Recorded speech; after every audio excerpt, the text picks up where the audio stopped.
morning, everyone. Welcome to our Unity and Remembrance Brunch and the closure to our weekend conference. I want to thank everyone for getting up this morning. I know it's kind of early, but I think your time is going to be very well spent this morning. Every year, this brunch becomes even more significant and powerful, not only for the attendees here, but for people literally around the world. At 10:30, we'll actually light these candles, and it will be done with other folks in Israel, Brazil, the UK. They time their watches and join us, although they're not present in the room. You will feel their presence. This morning, you all have some programs on your table. We're going to have just a brief introduction for some of the people who weren't here yesterday. And then we have Fernanda Giannassi and Dr. Stephen Levin and Paul Zigabaum and T.C. McNamara will all share some remarks. Sherry Erzinger has a beautiful candle lighting ceremony. I want you to think about this as unity and remembrance. This is not meant to be melancholy. It indeed does touch our hearts, and there will be tears. But it's a recommitment of who we are and where we're going that should hopefully help us to replace some of our grief and anger with something that's far more positive. So I want to take the last opportunity to thank our partners for this conference. I see Linda Remington. I know Dr. Harbert may have had to leave earlier, and also Lori Kays and Allen. Would you both please stand so we can give you a round of applause as our partners?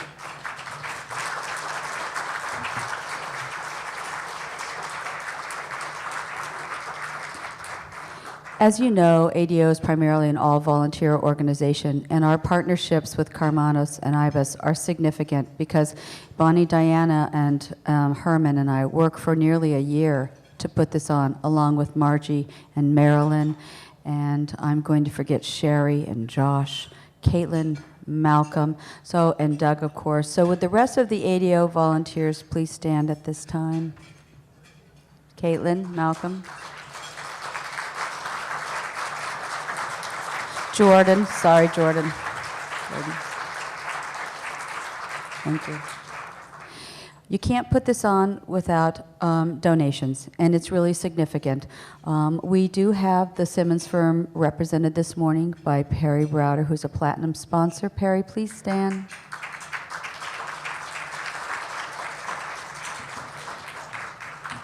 As you noticed, we had 2 platinum sponsors, and Steve Kays had to return to Los Angeles, or actually San Francisco last night. But take a look at our platinum, gold, and silver sponsors. Throughout the year, their generous donations. And Terry Lynch, would you please stand with the food? Yes, sorry, Terry. Thank you.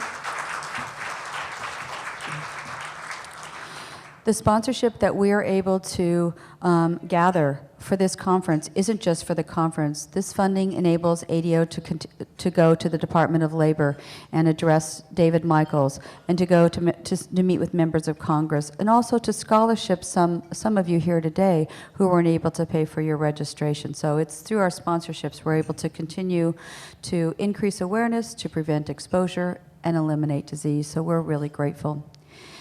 All of our committee folks did stand, but I mean, if you look at this lesson, Debbie Grano, I'm going to ask that you please come up here.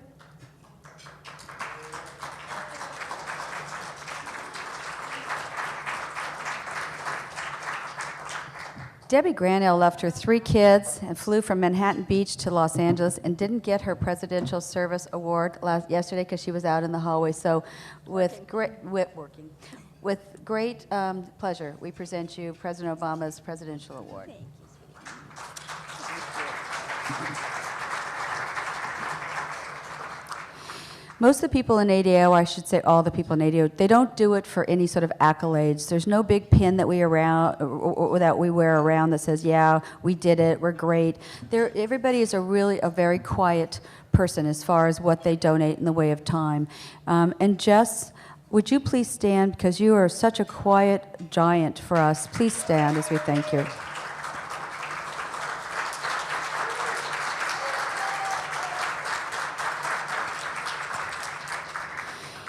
A lot of what we do has to do with the facts, and we have to take those facts to Washington, to the media, and around the world. And you can't do that as lay people. So Dr. Richard Lemon, Dr. Stephen Levin, Dr. Castleman, I'm glancing in the room. I'm looking for our Science Advisory Board. I'd like that board, our board members, to please stand so we can recognize your leadership. Oh, Dr. Black, Dr. Black.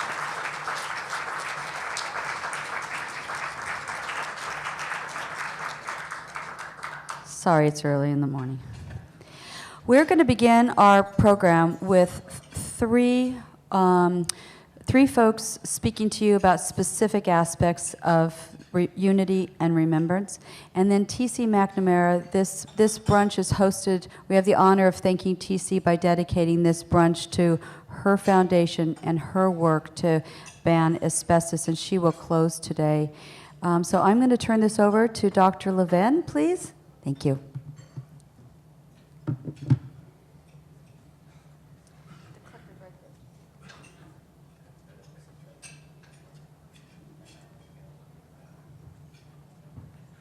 Good morning. You know, Linda just said that ADAO members don't walk around saying, we did it, well, I'm going to say that Linda and Doug and this wonderful group of volunteers have in fact done it, right, and had really developed a remarkable conference. I think this weekend has been a great experience for everyone who participated in it. And in the interest of talking about unity and remembrance, coming here to this meeting, as I have in the past few years, always brings me back to my own experience with asbestos-related disease. You know, I attended medical school in the mid-'60s, and I think in all my 4 years of medical training, we had 1 hour's lecture on asbestos-related disease given by a pathologist who ultimately became a testifier for the asbestos companies. And I'm not even sure he mentioned mesothelioma. My own experience with this disease really occurred for the first time when I was in family practice in a small factory town west of Philadelphia, and I had 2 patients who developed mesothelioma. One was a woman in her late 30s who had 4 children and developed this disease and unfortunately died of it within a year. And her exposure, I came to learn, you know, after I understood the relationship between mesothelioma and asbestos exposure, came because her father had been an industrial electrician and had brought his dusty clothes home day after day, not understanding that he was placing his family at risk, and this was a true tragedy. The second case was a man who had worked in the town's scrapyard all of his life, torch cutting steel and other metals. Steel beams that had been insulated with sprayed on asbestos materials, right? And he developed mesothelioma as well. And there was nothing that we could do for him. I don't think I even understood the relationship well enough to help him with a workers' compensation claim. That's how ignorant I was about asbestos-related diseases. But as life has it sometimes, I had the good fortune of eventually learning that there was a field called occupational medicine where one could practice in a public health mode and try to protect working people from the exposures that give rise to occupational disease. I wound up at Mount Sinai and really had the good fortune of working with Dr. Selikoff, and certainly I learned a great deal about asbestos-related disease there. But I can tell you that because of my relationship with Dr. Selikoff, I did have the opportunity to work closely with what was called then the asbestos workers, the insulators union. And at the time, it was clear that these asbestos-exposed workers had high risk of developing these asbestos-related cancers, as well as the scarring lung disease that comes from asbestos exposure. And at the time, and we're talking about the early 1970s, I mean, the latter 1970s, there was nothing we could offer people. And I came to know Jim Grogan, the president of the Asbestos Workers Union, and he and I had a pact that neither one of us would offer false hope to people who were facing this terrible disease, mesothelioma, because I had been down the road too often at that point, trying to offer people chemotherapy and other approaches to treatment that made their remaining time even more difficult for them, without any evidence of success. So he and I agreed that neither one of us would fool people into thinking that there was anything that could be done for them. And I think we held to that until about 8 years ago. And this is really the point I want to make with my limited time. We have seen real changes in prospects of treatment for mesothelioma. Part of it has to do with the development of the biomarkers that allow for early detection, because it's quite clear that the earlier you detect this disease, the better the shot at being able to do something about it. Right? But there have been new techniques, surgical techniques in combination with radiation and chemotherapy, where we now have 5-year survivals. And I know that I'm telling you something that you're already well aware of. But that's changed my tune. It's changed what I say, and Jim Grogan and I now have a different pact. And that is to really think carefully about how we speak to patients and how we offer the prospects of some hope, and we have less therapeutic nihilism than we did before. Linda asked me to make a little mention of the situation of the World Trade Center because I was involved in developing the medical program for the responders to that terrible event that happened in 2001.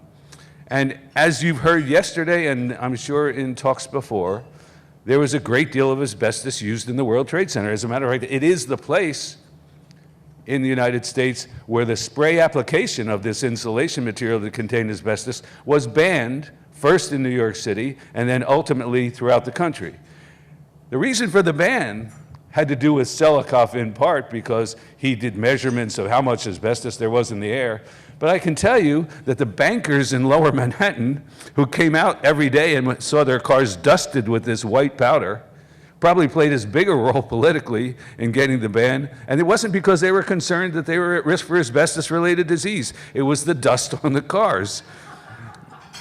And that enabled the city council in New York to ban asbestos spray, and it was banned by the EPA nationwide in the next year, in 1973.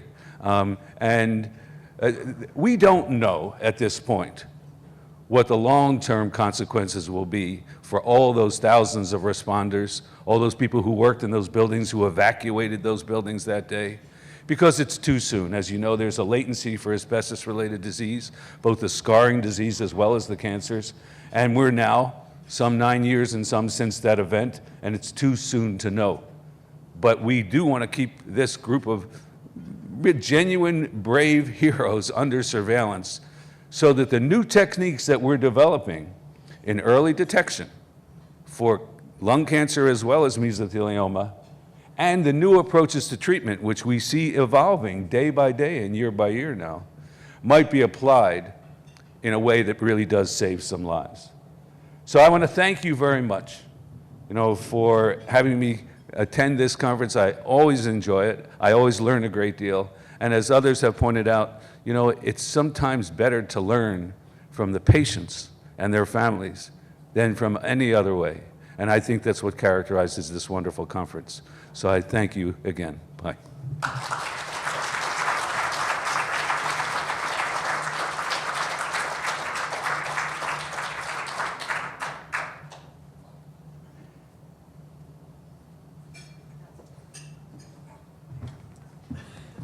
Good morning. I am very happy and proud to present some photos Linda asked me to bring here today to honor friends. They were friends. They helped us to build the association. In Brazil, nowadays, we have 10 local groups of victims. In São Paulo State, we have 3 local groups. Who pays the bill for the bad choices? I was talking this morning to Lori that in the last 10 years of my life, my family has helping me a lot. My parents that are very sick because they are very old now, they helped me to support with money to build the association, because you see they are very poor people. They are illiterary people. They worked for eternity.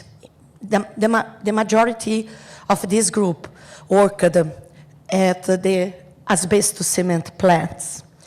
But I was always very close to them. In 10 years, I didn't have a vacation, but my family can understand this. My daughter is proud about my work, and she is very supportive.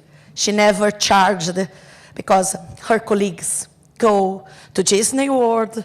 Yes, they travel every year, but we don't have too much time, because we have a lot to do in Brazil. Asbestos is banned in 4 states, but we need to do this in more 22 states, and it's a lot of work. You know, it's a big country, and to travel to the far regions, it's not so easy. But I'm very proud. I would like to thank you, Linda, to give me this opportunity to be here with you and share. These photos I took from my friends. They are in another dimension, and today, in 15 minutes in Brazil, our association will light candles to be in unity and hope with us, okay? I would like to share the photos. Please. Oh, I have two here. I have, okay. This is Mr. Roncadin. He died last year.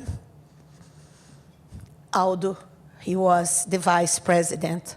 Abreas, he was my closer friend, and he asked me when he was in the last minutes to take the photos and authorized me to show this photo, to disclose this photo to everybody.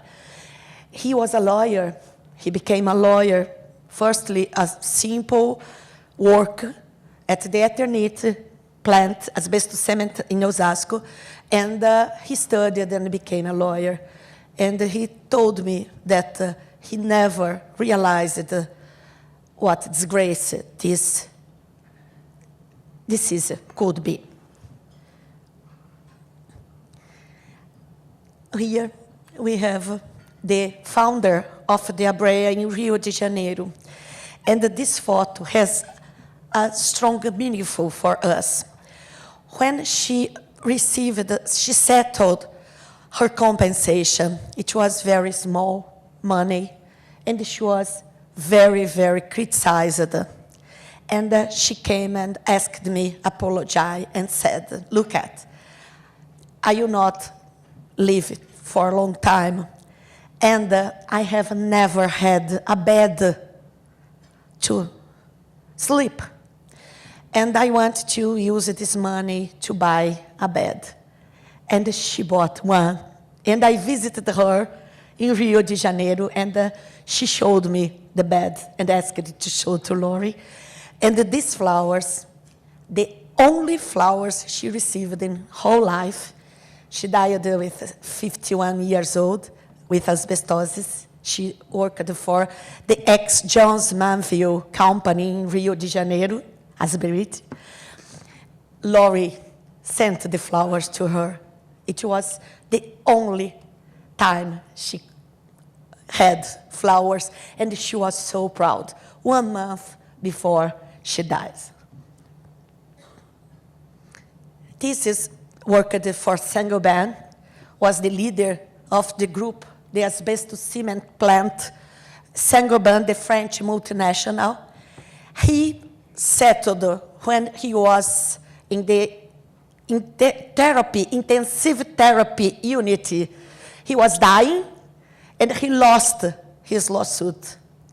And the company offered some small money, And he called me from the hospital asking apologize. He was not betraying our movement. He said, I need the money because he had only one son, and he was unemployed, and he needed the money to give something to his son.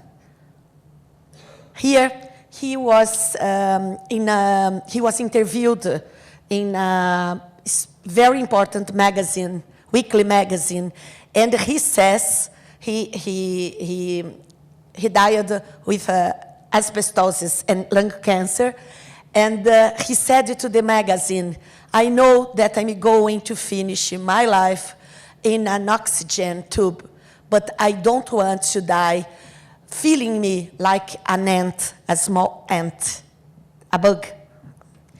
And one time he said to me, everything I have in my life, the debt is for Saint-Gobain, including my lung cancer.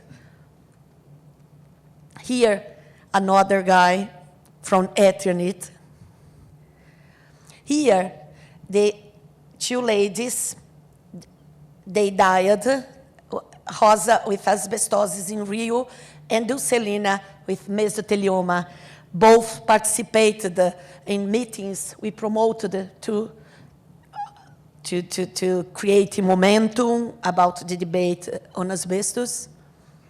Here, this man in Bahia, he was compensated by the company with a cap. Sorry.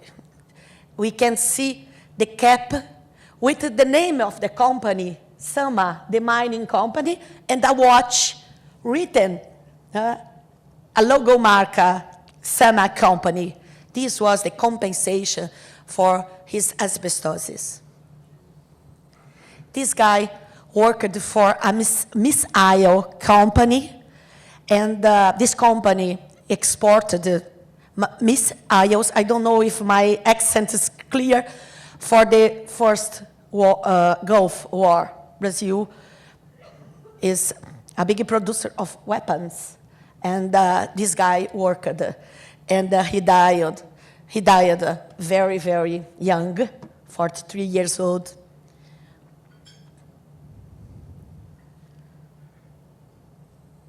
His colleague in the same plant of the missiles company, a mesothelioma,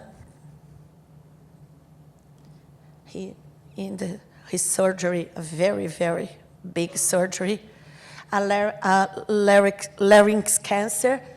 He helped me to found the first ABREA, the first association. Here, he worked in Minasu, the mining company, and I have to honor Dr. Frank because he needed a report establishing the disease and asbestos, and Dr. Frank did this for us. In Bahia, our colleague in Bahia, this is an engineer. He worked for 4 years for Eternit, and when he was very, very sick, he looked for me at the labor ministry, asking me help. Here, he worked also to the missiles company. Here, from Saint-Gobain in Minas Gerais state. Rosa, from Rio de Janeiro, a textile worker. And Lori and me, we visited this Mr. Untura. He worked for Alcoa, the American company, Alcoa, and he was victim working with Marinite, a product from Jones Manville for insulation. And here, our site. I would like to thank you again for this opportunity and say that in Brazil, we will be very, very happy if you visit us, come to know our associations. It will be a pleasure to have you there. Thank you very much.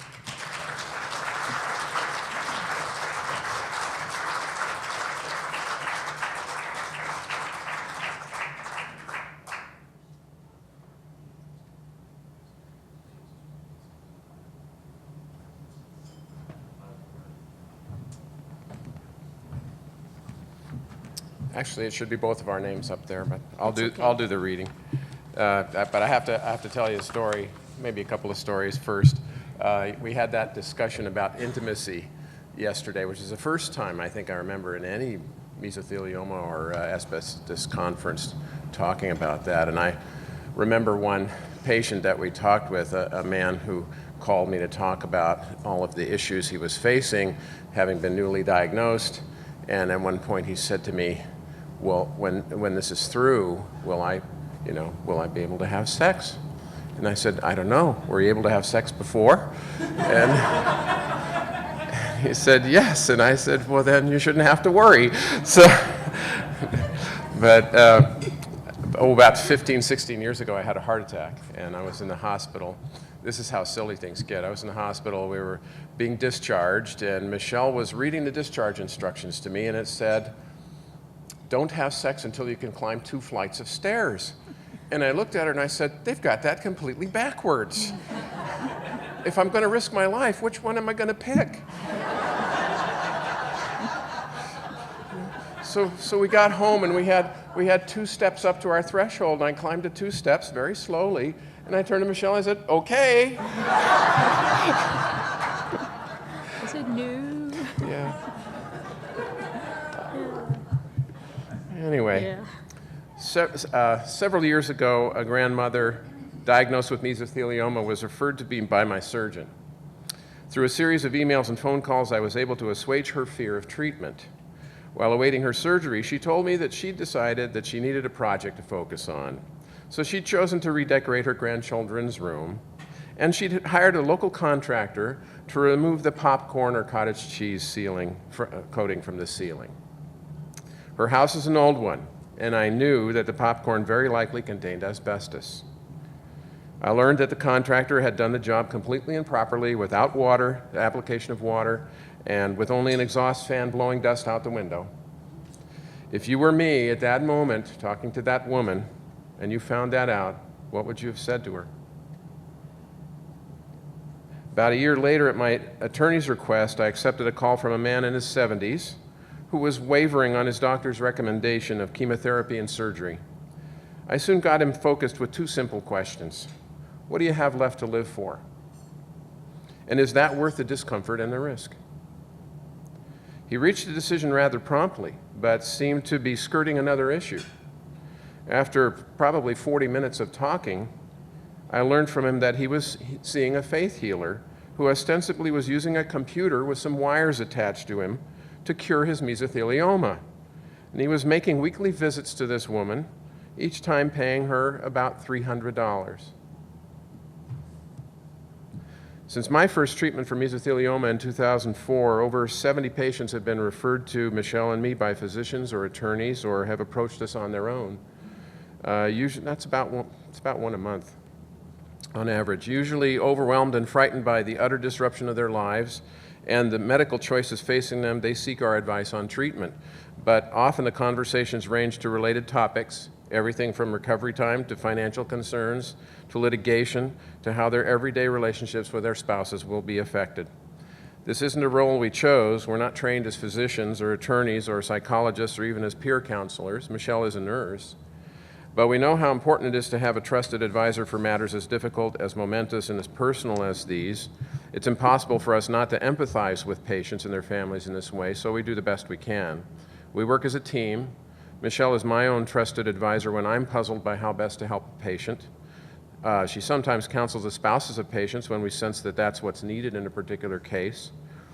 It's easy to talk with people about what's fundamental to surviving, aside from the medical treatment and pure luck. Most patients understand that it's critical to learn as much as possible about one's particular disease and to become one's own best advocate. Even in moments of depression, they understand the importance of setting personal goals and maintaining a sense of humor. It gets harder when a particular person's issues raise deeper questions, say, of faith, or the value of going on, or mistrust of their physician, or a spouse's fear that inhibits effective communication between them. There's no formula for dealing with those things except to try to follow the tenets of mindful listening, of ethics, and of common sense. Sometimes we have to suggest professional help. Ultimately, it's most important to keep in mind that the goal is to help the patient prolong his or her own life with quality and dignity. But even if prolonging life isn't possible, to help the patient and the family to achieve quality and dignity in the time that's left and afterward. This means that the advisory process isn't about whether Michelle or I have the right answer, because there are many possible paths to success. The process is about bringing the key decisions and considerations to the forefront and helping the patient and the family find effective ways to face them.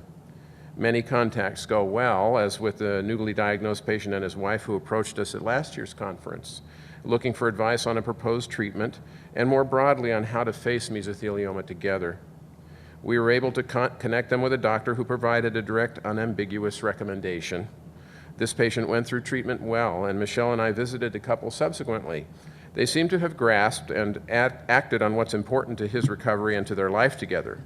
We don't know whether the patient's life will be longer than it would have been. What we do know is that the couple has faced the immediate crisis effectively, that they are prepared for what may come, and that they have the tools they need to move forward with dignity and quality. A tougher case is a single man who seemed defeated in the face of his diagnosis and prospective treatment.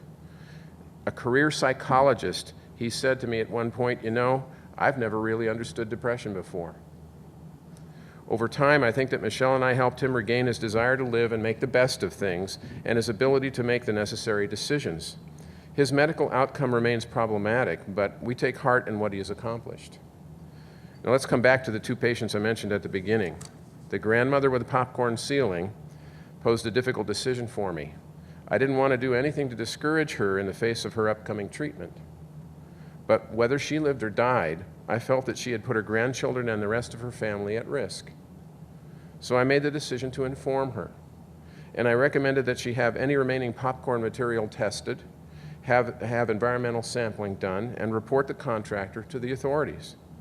We've never spoken of the matter again, even after she went through successful treatment, because the rest is up to her.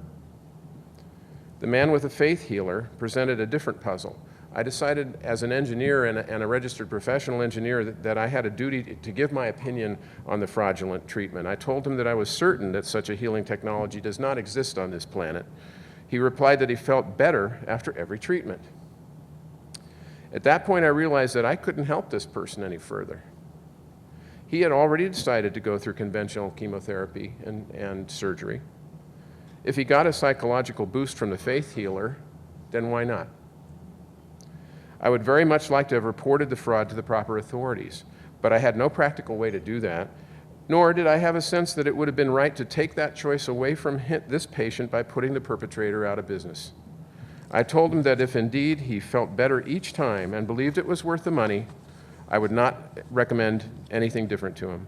That was the end of our conversation, and I have no idea what happened to him. It's often said that the best way to learn is to teach. Being a friend to another patient is its own reward, but it comes with a lot of lessons. Yep.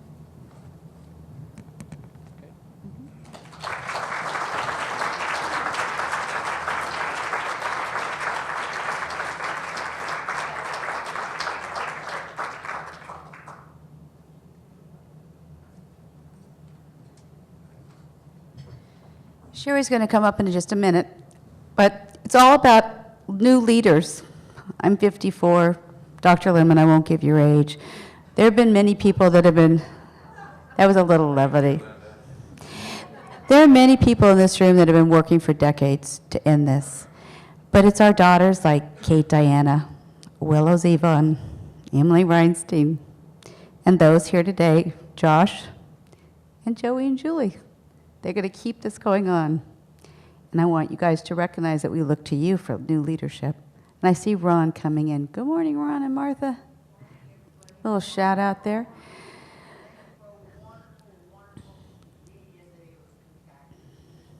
Terrific. I'm glad you came and you presented Hetty's award as well as joining us today. So Sherry, I'd like to turn this moment over to you. Some of you will be leaving quickly for some flights. So there is a few slides after this. We encourage you to stay till 11, but for those who have quick flights, you know, we understand. And then TC, you'll close this for us. Thank you. Great. Well, there is a candle on each table, and As I light my candle, I would like you to, somebody from your table join me in the lighting. Over the past 2 days, we have met each other in compassion for those affected by asbestos. Compassion joins us at the heart. Using our compassion, we can reach out to those we don't know in other parts of the world and in future generations. The light of the candle reminds us of love. The light of the candle heals our grief. The light of the candle gives us courage. The light of the candle honors our memories. The light of the candle strengthens our pledge to continue. Please join me.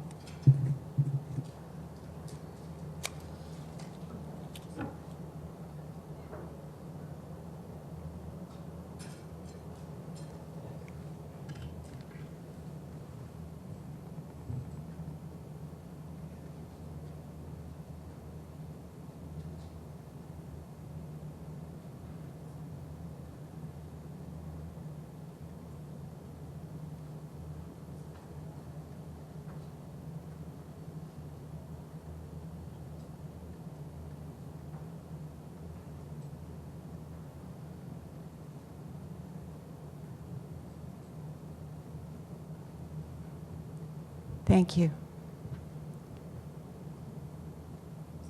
All right.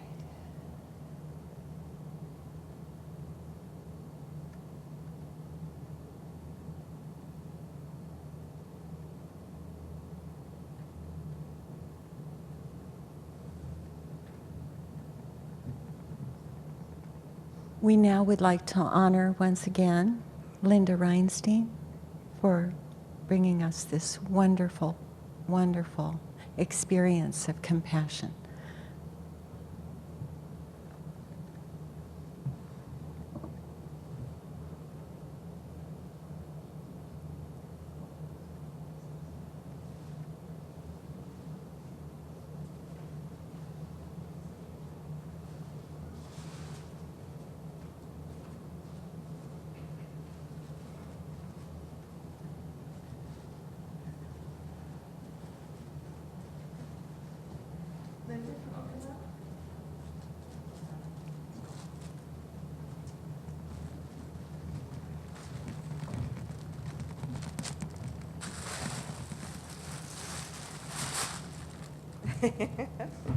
Linda, you are our tireless leader, our hero for all of us, daughters, husbands, sons, everything in between.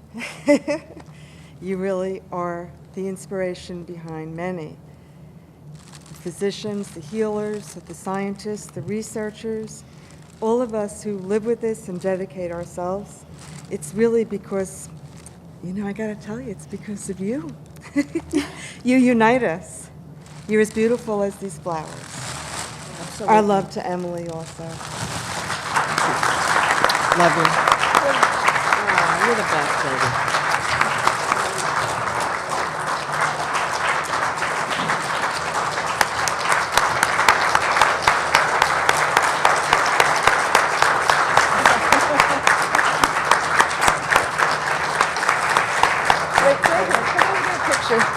There's Jody.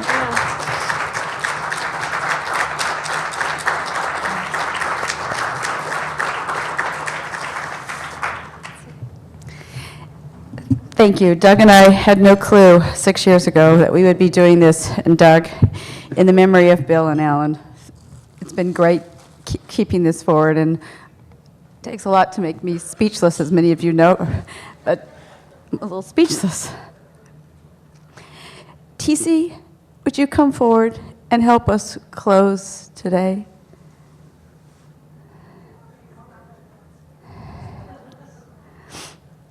Thank you very much to all of you.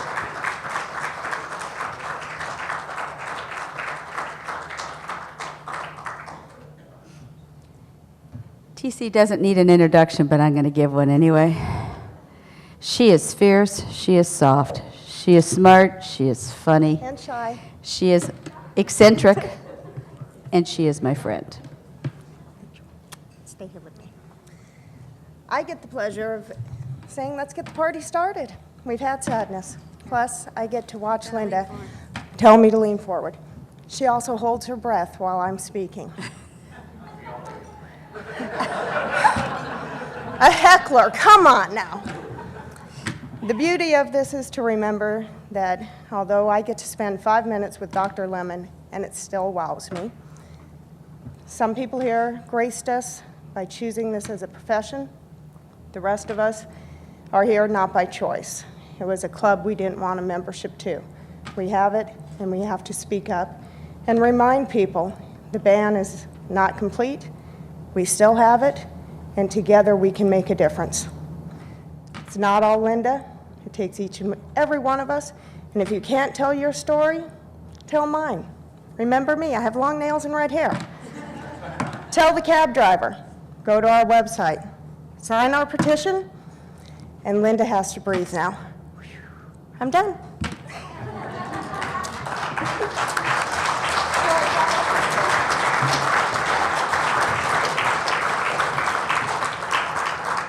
Thank you, TC.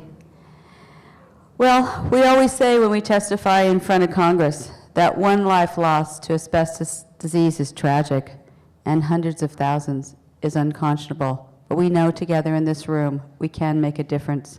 And we do hope that you save the date and join us in Georgia. Dick Lemon will be having a barbecue at his house for us at our 7th annual conference. So on behalf on our ADAO family, we thank all of you this morning. Safe travels home.